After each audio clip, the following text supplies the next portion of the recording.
La charla en la Universidad de Belgrano, auspiciada por Cadal, tuvo por objeto poner en contacto a estudiantes o a periodistas jóvenes con algunos principios básicos de lo que uno tiene que manejar para poder evaluar la información económica. Saber que no todo es gratis, que hay quien paga, que toda medida económica supone ganadores y perdedores porque arbitra intereses, y esto es bueno internalizarlo para saber de qué se trata la información. Después, el eje de la charla fue un repaso de las distintas etapas que tuvo la economía en la Argentina en los últimos 30 años y cómo el periodismo, frente a esos movimientos pendulares, debía adaptarse a las circunstancias y capacitarse para entenderlos y poder explicarlos. Y la verdad que, lamentablemente agregaría yo, a lo largo de ese repaso histórico de hiperinflaciones, de planes de estabilización, de políticas exitosas y políticas fracasadas, pudimos ir encontrando muchos puntos de contacto con la realidad, en la parte buena y en la parte mala, y eso lo que sirve como una forma de hacer entender que el periodista siempre tiene que estar muy atento a los cambios que se producen en la economía y los negocios. Y finalmente le dedicamos un capítulo al acceso a las fuentes de información, que es vital para el periodista, pero no solo para el periodista, para que la opinión pública esté bien informada. Eso fue básicamente el contenido de mi charla en este seminario. El periodismo económico siempre termina reflejando la realidad y termina reflejando lo que pasa en un país en un momento determinado. Argentina tuvo una tradición que tenía que ver con sus políticas más estatistas, más intervencionistas, más centralizadas, con un periodismo económico que hacía más caso a las variables y a los fenómenos macroeconómicos que a los microeconómicos. A raíz de los procesos durante la década del 90 de desregulación, privatización, apertura, el público empezó a notar que parte de la información que era relevante ya no la tenía reflejada de la misma manera en los diarios o en los canales de televisión de aquella época. Por lo tanto, empezó a haber tímidamente una corrección de parte de los editores y los que decidían cuál era la agenda de los medios acerca de qué tipo de cosas se iban a poner y qué tipo de cosas no se iban a poner de ahora en más. Esto lo que implica, básicamente, es que existen noticias que antes no se cubrían y ahora se van a cubrir, y existen noticias que antes se cubrían más y ahora van a ser relegadas.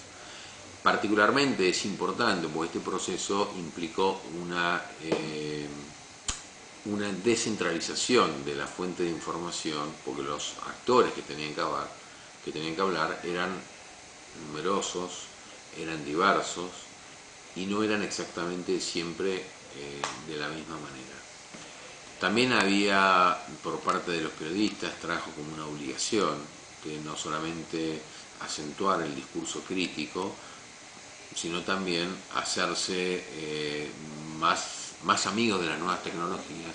que permitían, además de esto, ingresar de lleno en el proceso de globalización. Ya como periodistas, no solamente como consumidores, informando e informándose de lo que pasaba en otras partes del mundo. ¿Por qué? Porque eso tenía una influencia directa sobre el escenario económico presente. Entonces, terminamos con un escenario con muchas voces, un escenario con intereses contrapuestos, un escenario con mucha información, y esto acentuó el rol del periodista como un gatekeeper, como una persona que no solamente produce la información, sino que tiene que tamizar lo que viene de fuera para ver cuál es el sentido o la interpretación que los hechos terminan pasando. El periodista no solamente informa sobre datos, sino que trata de dar una interpretación a los datos que están pasando en distintos momentos, en distinto lugar, digamos, y con orientación diversa. Y finalmente tenemos un último parte que tiene que ver con una vuelta a la centralización, una vuelta a la importancia de las políticas económicas a raíz sobre todo de la crisis del año 2001.